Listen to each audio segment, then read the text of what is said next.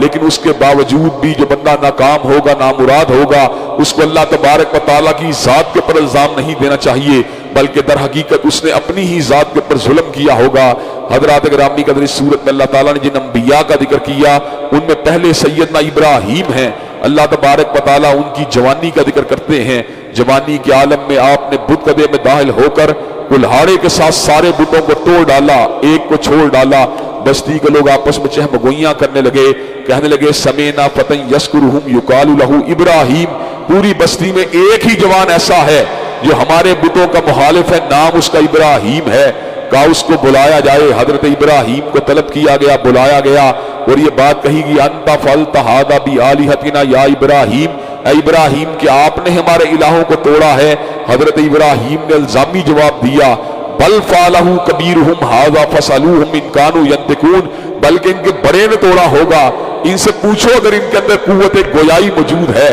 آپس میں چہم گوئیاں کر کے پلٹے، کہنے لگے لقد علمت ما ہؤلاء ینطقون، ابراہیم آپ کو پتا ہے ان کے اندر کلام کرنے کی صلاحیت نہیں ہے۔ حضرت ابراہیم نے توحید پہ کلہاڑے کو اٹھا لیا، اس امر کا اعلان فرما دیا اف لکم ولم تعبدون من دون اللہ افلا تعقلون، تمہاری عقلوں کے پر افسوس ہے، تم ان کی پوجا کرتے ہو جو اپنے نفع و نقصان کے مالک نہیں، دوسروں کے نفع نقصان تو بڑی دور کی بات ہے۔ افتعبدون من دون اللہ ما لا ينفعكم شيئا ولا يضركم اف لكم ولم تعبدون من دون اللہ افلا تعقلون، ان کی پوجا کرتے ہو جو کسی نفع کے اوپر قادر نہیں، کسی نقصان پہ قادر نہیں۔ بستی کے لوگوں نے حضرت ابراہیم کے دلائل کو دیکھا، ایسے دلائل جو ان کے سامنے بالکل ان کے منہ کو بند کر دینے والے، ان کی زبانوں کے پر چپ کے تالے لگا دینے والے۔ جواب کے اندر بجائے اس کے کہ آپ کی دعوت حق کو قبول کر لیتے، جواب میں یہ بات کہنے لگے حرقوہ وانصروا آلہتکم ان کنتم فاعلین، ابراہیم کو جلا کے راکھ کر دیا جائے۔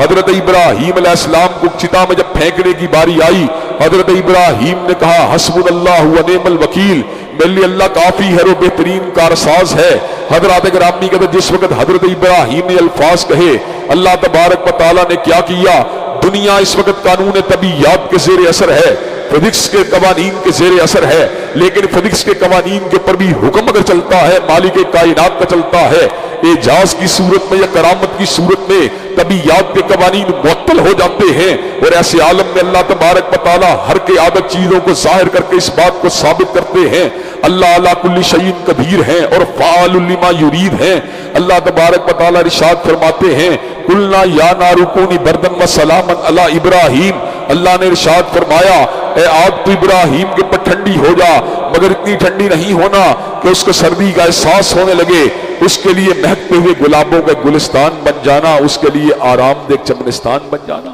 اور اللہ تبارک و تعالیٰ فرماتے ہیں وَأَرَادُوا بِهِ كَيْدًا فَجَعَلْنَاهُمُ الْأَخْسَرِينَ، وہ ابراہیم علیہ السلام کے مکر کا ارادہ لے کے آئے، لیکن اللہ تعالیٰ نے ان کے سارے ارادوں کو آگ میں ملا کے رکھ دیا۔ حضرات گرامی کا اس صورت میں اللہ تعالیٰ نے سیدنا ایوب کی بیماری کا بھی ذکر کیا، لیکن جب سیدنا ایوب نے الفاظ کہے ربی انی مسنی الضر وانت ارحم الراحمین، اے میرے پروردگار مجھے تکلیف پہنچی ہے اور سب سے بڑے مہربانی کرنے والی آپ ہی کی ذات ہے، اللہ نے دعا کو قبول کر لیا۔ فکشفنا ما بہ من ضر، اور اس ضر کو دور کر دیا، جو آپ کو اس بیماری کو دور کر دیا جو آپ کو تکلیف دینے والی تھی، اور اس امر کا اعلان فرما دیا وآتیناہ اہلہ ومثلہم معہم رحمۃ من عندنا وذکریٰ للعابدین،